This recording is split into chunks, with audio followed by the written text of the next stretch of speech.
There's a rising worry in the United States concerning youthful persons who are homeless. But what does it mean to be homeless?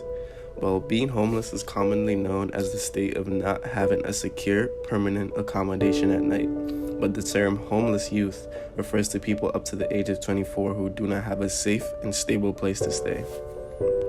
Good evening once again. I'm Keith Ranford. Our top story at 5:30 tonight. 17% of Erie County's homeless population is now under the age of 24. It is a staggering number that has just come out today. Some of those who run away from home are kicked out of their homes or forced to exit due to violence and harassment, and youth whose families or family members are homeless.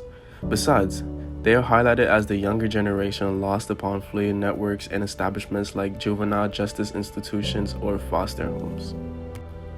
Homeless teenagers can sleep anywhere, from the street, automobiles, emergency housing, and couch surfing, which means sleeping temporarily with pals, relatives, neighbors, and in certain situations, strangers. Since they are lawfully deemed adults, these young individuals may no longer be entitled to several of their children's funds and benefits.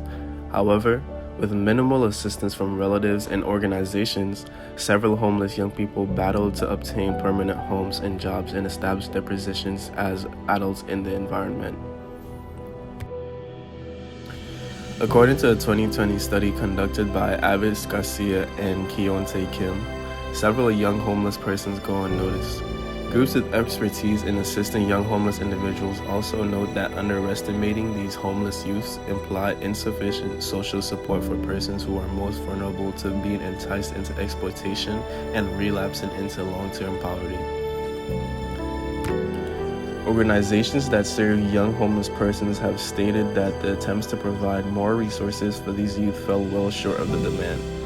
Destitute youth encounter disastrous, harmful effects and impediments in life as an outcome of their homelessness, which often can impede their capabilities to re-assimilate into civilization, degrade their inspiration, and prevent them from helping participate in their households and societies. Homelessness causes children's hopelessness through mental health concerns, drug abuse, assault and illegal behavior, risky sexual practices, and hurdles to education and work. These issues add to society's responsibility by increasing the expense of seeking solutions to care for these youngsters. According to another study conducted by Matthew Morton and his colleagues, data results showed the severity of youth homelessness across the United States, with 12.5% of households across the country having explicit youth homelessness and another 13.4% reported couch surfing only of individuals aged 18 to 25 years old. They also determined a few factors that led to higher risks of homelessness being observed against young parents, Black, Hispanic, and lesbian, gay, bisexual, or transgender youth, and those who did not complete high school.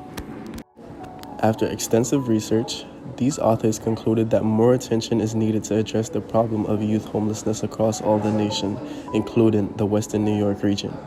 The frequency and severity of youth homelessness indicate a critical need for preventative and youth-centric infrastructure and technologies and initiatives to address the excessive risks of different subpopulations. Homeless youth must be provided with more inexpensive accommodation by the government and community. Subsidized homes for youth and adults are critical. Right here is a local example of subsidized housing in Western New York. Moving adolescents off the streets and into more secure living situations reduces the risks and repercussions of homelessness. A study conducted in 2014 proved that more stable living circumstances reduce pregnancy incidence and substance use amongst unattended youth.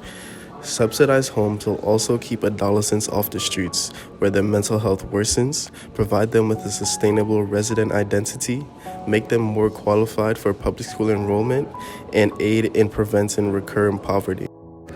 Solving the problem of youth homelessness is easier said than done, but a study conducted in the Western New York region by Sarah Carter Narendorf, along with her colleagues, which includes one of UB's professors, Elizabeth Bowen, believed that creating groups would make it more effective when addressing the approach to meeting the needs of the different homeless youth when developing programs or policies to assist.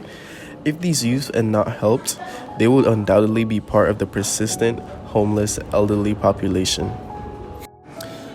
Improve accessibility to basic requirements such as food, clothing, etc. would likewise reduce unattended youth crime levels as well as unwanted sex.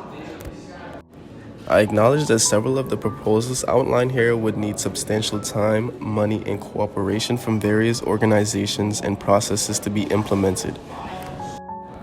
I also realize that the results and suggestions of my study should not be seen as the final word in the fight to abolish young adult homelessness in Western New York. It is critical to gather information regarding various homeless youth experiences and viewpoints and those from other parties like households and assistance givers.